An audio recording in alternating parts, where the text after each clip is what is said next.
Velkommen til ugens svinetræning. Peter han står derovre. Han er sur, så det er mig, der kører showet i dag.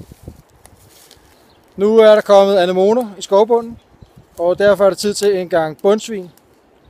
Mange kan nok huske, at skovbunden er rigtig god 2 gange om året. Om efteråret, når bladene lige er faldet ned, og altså nu her, hvor der er anemoner. Det ser sådan her ud.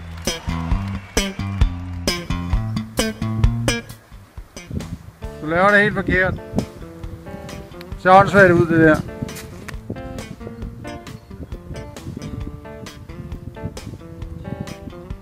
Du skal jo ligesom bøje maven. Det kan du heller ikke finde ud af.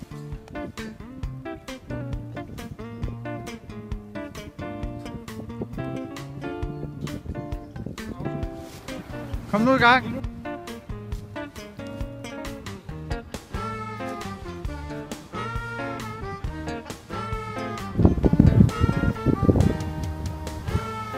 Løft nu benet, det ser ikke skide hårdt ud, det der.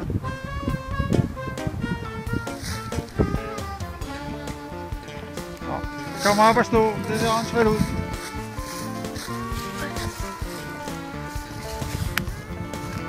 Det ser ikke ud af en skid.